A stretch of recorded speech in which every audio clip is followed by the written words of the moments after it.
우리나라 지금 너무너무 잘 살죠? 원래부터 잘 살았던 게 절대 아닙니다. 150년 전만 해도요, 정말 막 미개한 나라, 정말 못 살았다니까요. 불교 1000년, 유교 500년 동안 지배당했던 우리나라는, 그리고 예수님의 빛을 진짜로 믿고 살아가는 그 사람들이 없었다면요, 세상은 어떻게 됐을까요? 오징어 게임 되는 거예요. 그냥 가만히 있으면 미국에서, 영국에서, 캐나다에서 그냥 잘 먹고 잘 살 수 있던 사람들이었거든요. 근데 이 조선이라고 하는 나라, 상하수도 제대로 되지도 않고 똥이 넘쳐 흐르고 냄새가 나는 이곳에서 제대로 된 치료를 받을 수 없고 온갖 질병으로 죽을 수 있는 위험을 감수하면서도 그들이 이 땅에 왔다는 거예요. 이게 너무 신기하지 않아요? 이상하지 않아요?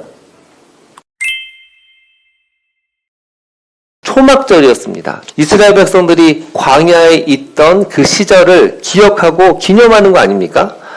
이제 그때 여러 가지 행사가 있었는데 그 중에 하나가 이 초막절 때 마지막 날 아주 큰 장대에 촛대를 달고 불을 밝혀요.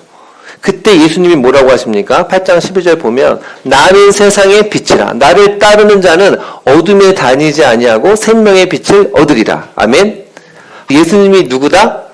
세상의 빛이다라는 겁니다. 예수님이 세상의 빛입니다. 오늘 말씀 잘 들어보면 예수님이 이 땅에 오신 것이 얼마나 감사한지 알 수 있어요. 고대 사회나 영화 같은 거 보면요, 노예나 종이 있잖아요. 그런 노예나 종을 보면서 무슨 생각을 하냐면, 내가 그 시대에 태어나지 않은 걸 너무 감사하다. 내가 그 시대에 태어났더니 그냥 종이에요. 노예예요. 자유가 없어요. 그리고 그냥 주인의 소유물로 취급을 당해요. 그리고 얼마나 비참할까, 이런 생각 해보지 않습니까?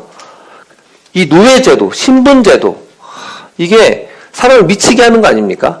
역사를 공부해보면요, 이런 노예제도, 신분제도가 폐지된 지가 얼마 안 됐어요. 한 150년밖에 안 됐습니다. 그 전에 수천 년 동안에는 다 노예제도, 신분제도가 있어요. 그리고 참 신기한 건 뭐냐면, 모든 전 지구적으로 전부 다 신분제도가 있었어요. 노예제도가 있었고, 인권이 거의 없었어요. 왜? 그 과거에는 노예제도가 있었고 신분제도가 있었고 자유가 억압된 채 살고 있는데, 지금은 우리가 이 자유민주주의 국가에서 자유를 누리고 평등을 누리고 그나마 행복하게 살 수 있는 이유가 뭘까요?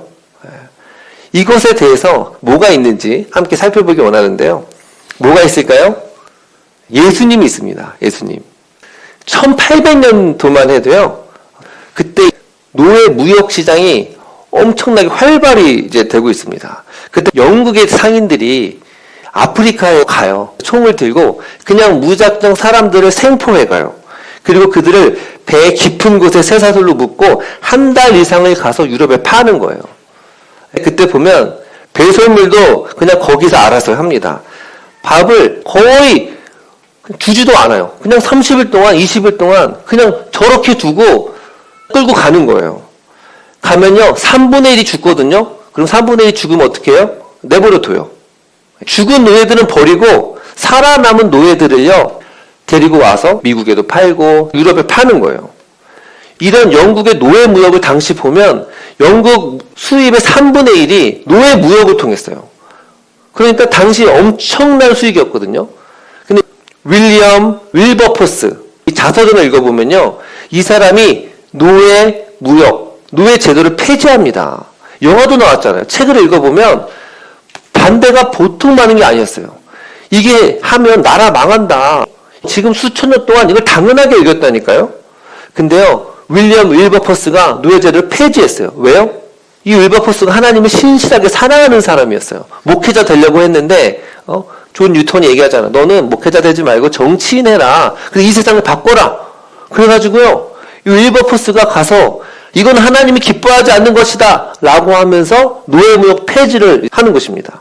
1807년에 노예 무역이 폐지되고 1833년에 노예 제도가 폐지됩니다. 그러다가 미국은요, 1863년에 누가요? 링컨, 아브라함 링컨이 1863년에 노예를 해방합니다. 이제 노예가 사라졌어요. 그러면 점차 노예 제도가 폐지되면서 세계적인 흐름이 되기 시작했죠. 1948년에 세계 인권 선언이 선포되거든요. 모든 사람은 태어날 때부터 자유롭고 존엄하다, 평등하다. 모든 사람이 자유롭고 존엄하고 평등하다고 하는데 왜 평등해요? 왜 존엄해요? 뭐 근거가 있어요? 근거가 있냐고? 증거가 있어요? 아니 증거가 없잖아요. 없는데 그냥 뭐예요? 자유롭고 존엄하고 평등하다. 왜 그렇습니까? 신 앞에 모든 인간은 평등하다라는 거예요. 세계 대부분에서 노예 제도가 폐지되었어요. 영국의 윌버포스, 미국의 링컨 다 누굽니까? 독실한 기독교 신자였죠. 또 미국과 영국은 최대 강대국이라는 공통점이 있었고요. 또 중요한 공통점이 있는데 미국과 영국은요. 당시에 놀라운 부흥이 일어났던 지역이었어요. 당시에 세계사적으로 놀라운 대부흥이 일어나거든요. 1730년과 40년대에 1차 영적 대각성이 일어나요. 그 1790년과 1840년 사이에 2차 영적 대각성이 일어나거든요. 놀라운 부흥이 일어난 거예요. 그냥 숫자가 조금 는 게 아니고요. 수백만 명이 갑자기 구원을 받고 그 도시가 완전히 뒤집어 엎어져요. 그러면서 그 사람들이 사회에 가서 내가 세상의 빛과 소금이 되면서요. 세상과 문화가 번역되고 달라지게 되는 겁니다. 그러니까 지금도 사회학자들이나 정직하게 말하는 게 뭐냐면 지금 노예제도가 폐지된 건 누구 때문이다? 부흥 때문이고 교회 때문이고 예수 그리스도 때문인 줄 믿습니다. 아멘? 성경에서 뭐라 그래요? 여자나 남자나 종이나 자율이나 다 그리스도 안에서 하나라는 거 아닙니까? 그럼에도 불구하고 여전히 사람의 마음속은 그냥 근본적으로 사람을 차별해요. 육체로 차별하고 외모로 차별하지 않습니까? 미국에서조차 노예 제도가 해방된 이후에 흑인 차별, 분리주의 정책이 있었어요. 1900년도만 해도 흑인이 사는 집과 백인이 사는 집이 분리되어 있었어요. 버스도 딱 타잖아요. 그러면 타는 자리가 나눠져 있었어요. 모든 게 흑인과 백인 나눠져 있었죠. 그때 개신교의 한 목사님이 일어나서 이런 걸 흔들잖아요. 누구죠? 마틴 루터 킹 목사님입니다. 자서전을 읽어보면 얼마나 감동적인지 몰라요. 그분이 산상수훈의 깊은 영향을 받아서 비폭력 저항운동을 하잖아요. 그래서 1964년 공공장소에서 차별금지법이 실행되게 됩니다. 그러니까 차별금지법이 원래 나쁜 건 아니에요. 좋은 거예요. 그런데 지금은 어떻죠? 동성애라든지 그런 걸 통해서 오히려 반성경적인 법들을 제정하려고 하죠.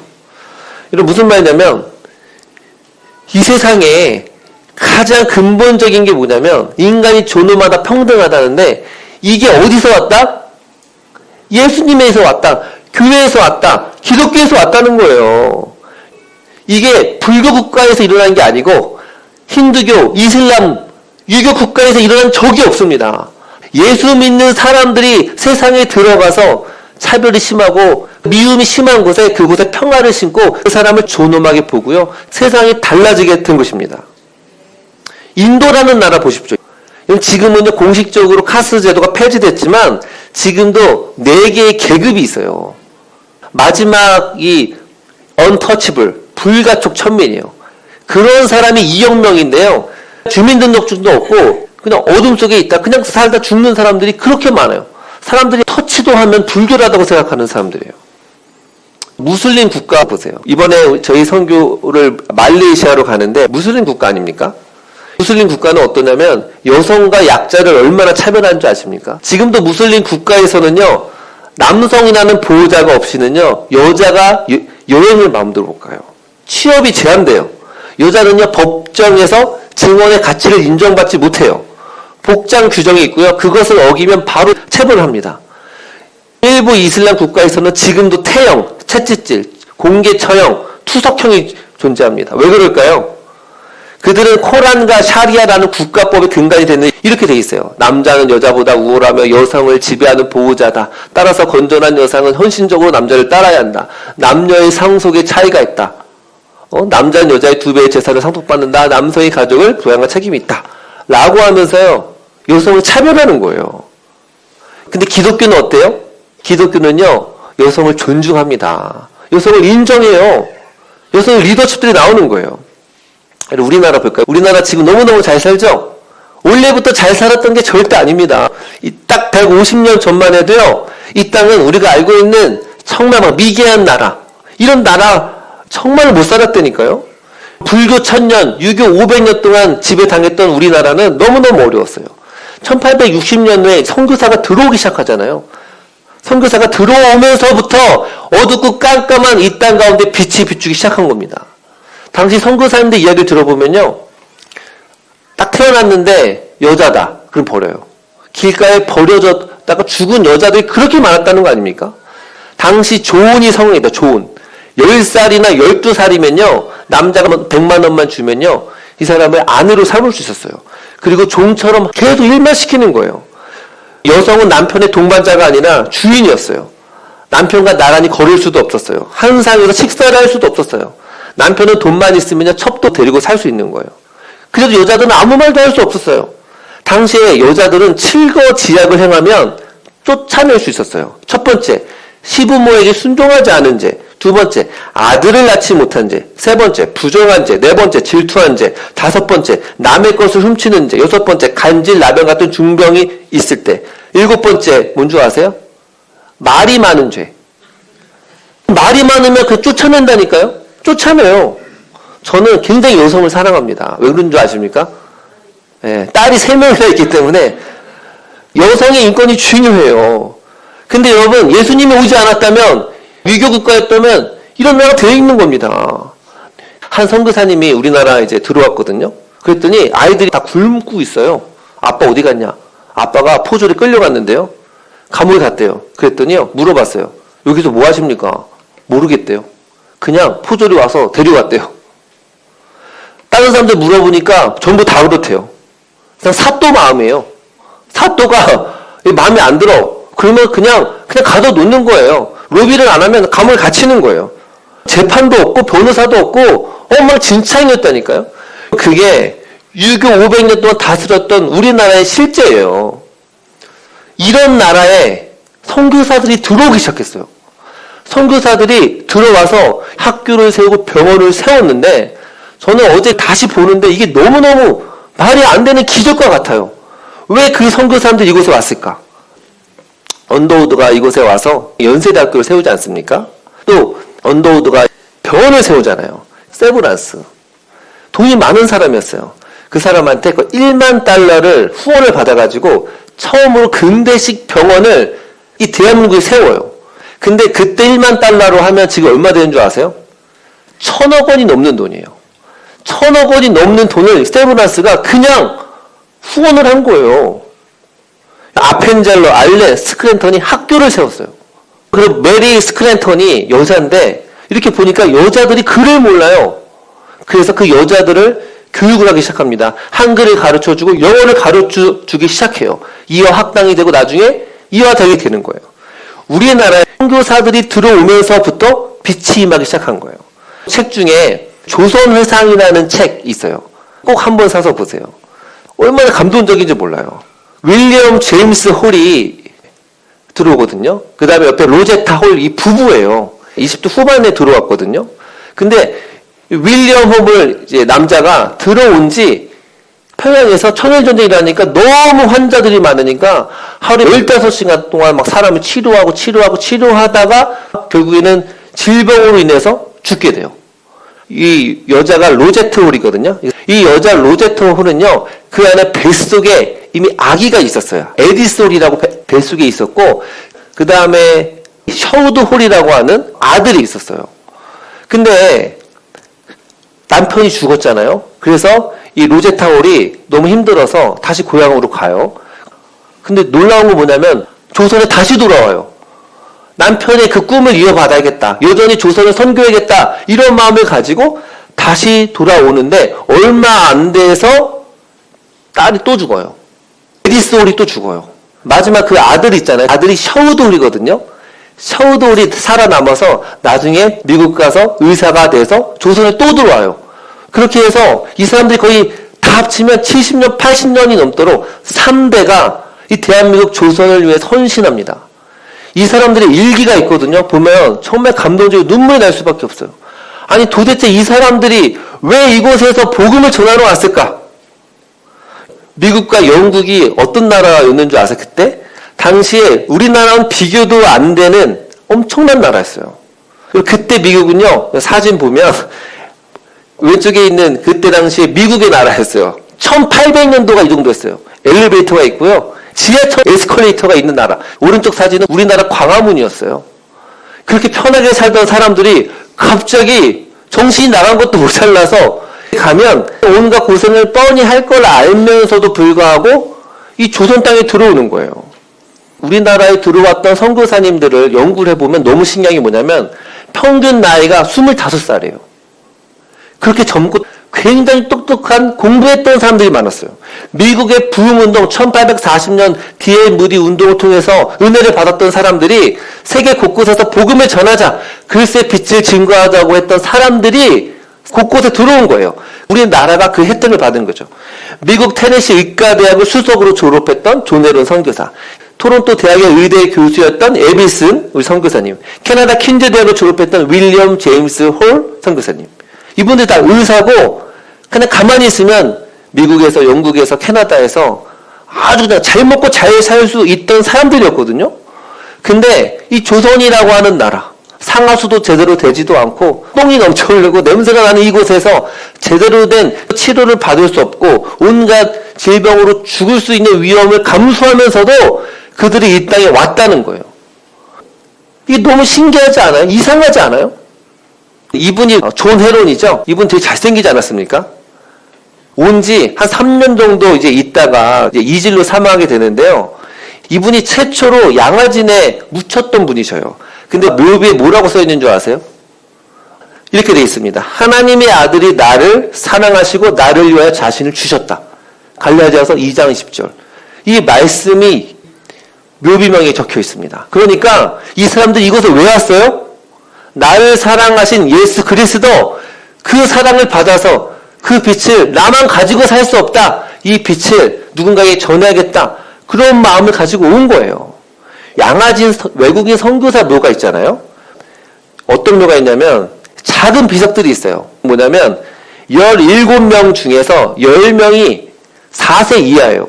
그러니까 오자마자 아무 죄도 없는데 부모님 잘못 만나가지고 부모님 때문에 조선에 와서 그냥 온갖 질병 때문에 죽게 된 거죠. 왜 이런 일이 일어났을까요? 여러분이라면 갈 수 있습니까? 그냥 잠깐 갔다 오는 게 아니라 이 나라에 자기의 모든 인생을 바칠 수 있을까요? 오늘 말씀 때문인지 믿습니다. 나는 세상의 빛이니 나를 따르는 자는 어둠에 다니지 않냐고 생명의 빛을 얻으리라. 아멘? 예수님이 세상의 빛이라는 거예요. 그 빛을 이 세상 가운데 깜깜하고 어두운 세상에 증거해야 된다는 거죠. 사람들이 지금도 교회를 비난합니다. 교회가 사라져야 한다고 얘기하거든요. 그런데 지금 여러분이 알고 있는 대부분 구호단체들은 90%는 다 기독교인들이 만든 거예요. 예수님이 이 땅에 없었다면, 그리고 예수님의 빛을 진짜로 믿고 살아가는 그 사람들이 없었다면요, 세상은 어떻게 됐을까요? 오징어 게임 되는 거예요. 오징어 게임. 돈 있고 힘 있고 능력 있는 사람들만 살아남고요, 나머지 대부분의 사람들은 비참하게 살아가는 거 아닙니까? 인간을 위한다, 인민이 최고다라고 말했던 공산주의 보십시오. 자유가 없어요. 마음껏 하나님 예배할 수도 없고요, 성경 읽다 걸리면 총살 당하는 겁니다. 오늘 주말이죠. 주말 너무너무 좋죠. 근데 여러분, 이 몇입니까? 예수님 때문, 하나님 때문인 줄 믿습니다. 아멘? 하나님이 일을 하시고 7일째 되는 날 안식하셨어요. 쉬셨어요. 안식이라고 하는 가치, 이것 때문에 사람들이 쉬는 거예요. 그래서요, 북한은요 거의 쉼이 없어요. 일요일이 있다고 하는데 거의 쉬어본 적이 없대요. 북한에서는 쉬는 날은 김일성 생일, 김정일 생일, 명절 3일, 1년에 한 5일 말고는 거의 실제로 쉬는 날이 없다라는 거예요. 근데 예수님이 쉬셨고 하나님이 쉬셨기 때문에 우리도 주말에 쉬고 놀러도 가고 예배도 드리고, 예수님 때문인 줄 믿습니다. 흑암에 행하던 백성이 큰 빛을 보았고 사망의 그늘진 땅에 거주하는 자에게 빛이 비쳤도다. 아멘? 정말 예수님이 이 땅의 유일한 빛이세요. 예수님이 오니까요, 어둠에 있던 그 세계가 밝아지는 것입니다. 두 번째 한번 따라합시다. 예수님을 따르면 생명의 빛을 얻습니다. 나는 세상의 빛이다. 나를 따르는 자는 어둠에 다니지 아니하고 생명의 빛을 얻으리라. 예수님은 세상의 빛인데요, 빛 대신 예수님을 계속 바라보면 우리가 생명의 빛을 얻는다는 거예요. 생명의 빛. 이 빛이 뭡니까? 빛 자체가 생명 아닙니까? 빛이 생명이에요. 그래서 제가 설립감사 예배 드리고 나서 사람들이 화분을 많이 줬잖아요. 근데 화분을 제가 관리를 다 못했어요. 햇볕을 잘 받지 못하니까 다 시들더라고요. 근데 햇볕을 받게 하면 살아납니다. 날마다 가서 광합성을 해야 돼요. 햇볕을 받아야 돼요. 그래야지 비타민 D가 생성이 됩니다. 비타민 D가. 모든 만물은요, 태양의 빛을 받아야 사는 거예요. 빛을 보지 않으면 죽어요. 직구할 때 굉장히 좋은데 지하실이에요. 들어가겠습니까? 안 들어가죠? 그래서 가장 중요한 게 뭐냐면 이 집에 얼마나 햇볕이 잘 들어오냐, 그거에 따라서 월세 값이 다르고 전세 값이 다른 거예요. 빛은 곧 생명입니다. 빛은 곧 생명이에요. 예수님이라고 하는 그 빛이 세상에 오니까요, 갑자기 놀라운 일이 일어나요. 그 깜깜한 시대 가운데 빛이 임하면서요, 사람들을 차별하고 죽이던 그런 시대 가운데서 사람을 존엄하게 보고요, 자유와 평등, 서로 살기 좋은 세상이 되는 거예요. 그런데 지금 안타까운 건 뭐냐면 여전히 지금의 사람들이 어떻게 합니까? 예수님을 따르고 있지 않아요. 빛이 어둠의 빛이되 어둠이 깨닫지 못하더라. 아직도 깊은 어둠 속에 있는 거예요. 어둠이 뭡니까? 세 가지인데, 과거의 문제, 죄와 죄책감의 문제로 고생합니다. 과거를 생각하면 어떤 죄가 생각나고 계속 후회만 하고 사는 거예요. 현재 내가 누구인지를 몰라요. 정치성의 문제가 해결이 안 되고 늘 불안하고 두려워합니다. 미래, 죽음의 문제가 해결이 안 되니까 늘 두려워하며 살아가는 거죠. 그래서 믿지 않는 사람들, 빛 대신 예수 그리스도를 멀리하면 멀리할수록 어떻게 됩니까? 우리의 눈이 어두워져요. 우리 안에 있는 거듭난 생명이 점점 약해지는 거예요. 또 빛이 없으면 빛의 역할이 뭐예요? 잘 보이잖아요. 어두운 밤에 운전할 때 라이트 켜고 가잖아요. 라이트 켜고. 라이트를 켜고 가는 거예요. 만약에 라이트 안 켜고 가면요, 이리저리 밟고 사고 나는 거 아닙니까? 여호와의 계명을 순결하여 그 눈을 밝게 하는도다. 아멘. 주님의 말씀이요, 우리 눈을 밝게 해가지고요, 갑자기 사람들이 어떤 사람인지 보이게 돼요. 그래서 놀라운 건 뭐냐면, 생명의 빛 대신, 세상의 빛 대신 그분을 우리 가정에 초대하면요, 갑자기 가정이 밝아져요. 아멘. 왜냐면 서로 그전에는 막 오징어 게임처럼 서로를 막 판단하고 정죄하고 육체로 판단하는데, 이제는 이 사람을 존엄하게 여겨요. 내 아내를, 내 가정을, 내 사람들을 존엄하게 여기는 겁니다. 또 예수님이 없으면요, 내가 누구인지를 몰라요. 정체성의 문제가 해결이 안 됩니다. 그러면 두 가지 문제가 발생하는데, 교만해집니다. 인간이 무조건 교만하게 돼 있어요. 교만한 순간 또 다른 사람을 판단하고 정죄하고 또 온갖 문제가 발생하게 되는 겁니다. 또 어떤 문제가 발생하냐면 두렵게 돼요. 그냥 두려워요. 마음속에 빛이 없으면요, 생명이 없다는 게 뭐예요? 두려운 거예요. 두려워. 그래서 놀라운 게 뭐냐면, 내가 예수 그리스도 빛 대신 그분을 향하면요, 두려움이 사라집니다. 10편 21절에 보면, 여호와는 나의 빛이요 나의 구원이시니 내가 누구를 두려워하리요. 여호와는 내 생명의 능력이시니 내가 누구를 무서워하리요. 아멘.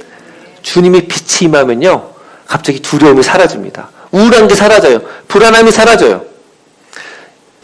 이 하늘에 별들은 크게 두 가지가 있어요. 태양이 있고요, 달이 있어요. 태양은 뭐죠? 발광체. 스스로 핵융합을 하면서 빛을 내요. 근데 달은요, 스스로 빛을 내지 못하고요, 태양의 빛을 받아서 반사하는 거죠. 이 지구는 뭘까요? 지구도 반사체잖아요. 그럼 우리는 누구예요? 우리는 스스로 빛을 내는 존재가 아니에요. 너희는 세상의 빛이다라고 할 때 우리는요, 어떤 사람입니까? 예수 그리스도의 빛을 받아서 그 빛을 반사하는 반사체인 줄 믿습니다. 아멘. 사람들이 자기가 스스로 발광체인 줄 알아요. 아니라니까요. 그래서 예수님과 멀어지면 멀어질수록 어떻게 됩니까? 두렵거나 교만해진다니까요. 불안하고 두렵게 되게 되어 있어요. 그러면서 우리가 사는 세상이 깜깜해지고 어두워지게 되는 것입니다. 그래서 제가 이렇게 보면, 우리 백만제자교회 어제도 이제 번역인 수양했잖아요.